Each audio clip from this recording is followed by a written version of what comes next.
start us off, we have Philip Shemella. Thank you, Philip Shemella. Hi guys. Is that okay, the audio? Yep. So the title of this talk is The Routine Adventures of a Stay-at-Home Dad. And I'm a physicist, but I'm actually a stay-at-home dad now full-time.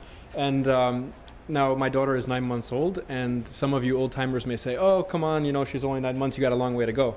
But that's like the memoir version of parenting. Now, I'm the embedded combat journalist. The hardest thing about staying at home is that I can't breastfeed. So like every day I have this one bottle of like fresh squeezed milk, and I have to use it wisely. So we have it's actually really difficult.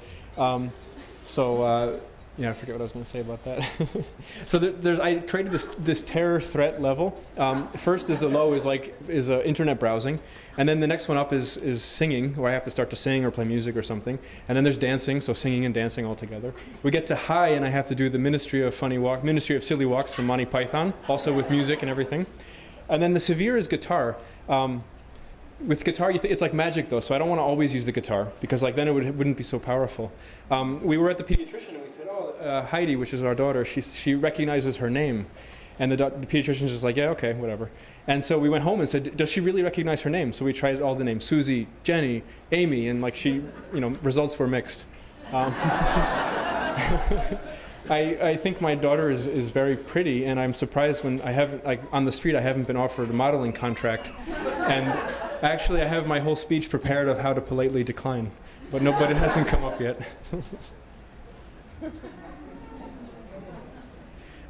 This is a banana, and it represents compromise. The banana, it's the least local food item. It's also like they're all genetically identical, so they don't have any disease resistance. They don't evolve with any disease resistance.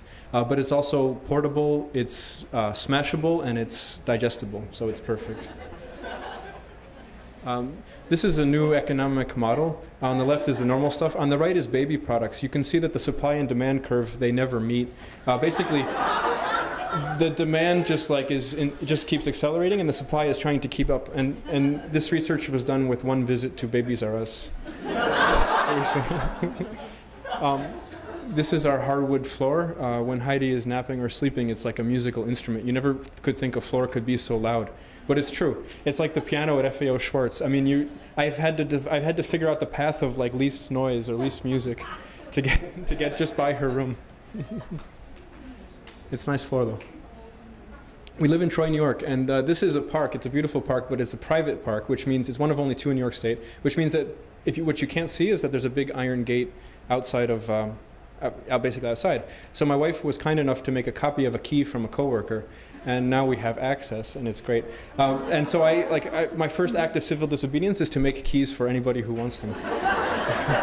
This is a crosswalk that we have to walk every day, and you can see the car in it. You can also see the bus stop sign that's blocking the crosswalk, the pedestrian sign. I've actually been yelled at by drivers for being in the crosswalk. It's like really, it's really awful. And there's cars parked the whole way. So everything is getting very negative, and I needed like a better outlet for like sort of positive energy. So I wrote a monkey book, it's called Who's That Little Monkey? And I'm looking for an illustrator, as you can see. This was a first draft.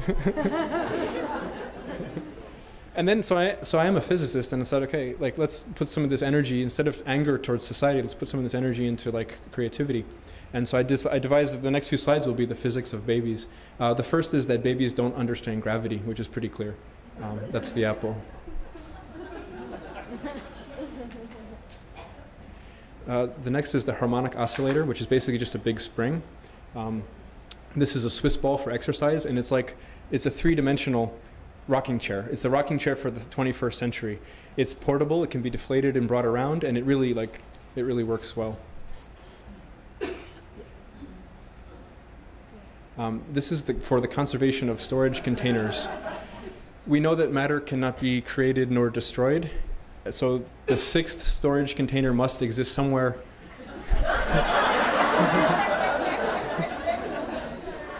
But I don't know where. The same floor. This is the conservation of diaper space. If you've ever seen a baby who's sitting down with a diaper trying to poop, it's really painful to watch because like there's no space, they can't go anywhere. And our pediatrician pointed out, said, oh, but you know, bring a mirror into the bathroom when you go and you see how you look. And I said, no thanks, I get it. This is the entropy of rice.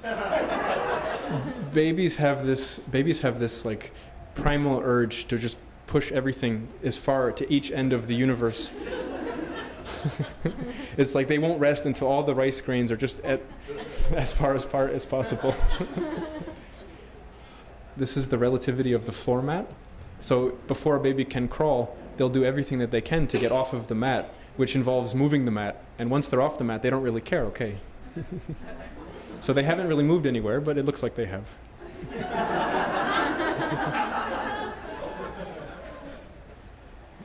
This is quantum tunneling, quantum mechanical tunneling. If you glance away for 5 seconds, before a baby can crawl, you glance away for 5 seconds, you wouldn't even imagine the trajectory that the baby can take to get from A to B. And you notice that B is right next to the outlet. And even now that she crawls, she has this strange desire for outwires. Here's Schrodinger's baby. You can crawl up to the crib, you can do whatever you want, but until you make the measurement, is the baby awake or asleep? You never know, and the baby's always awake by the time you make the measurement.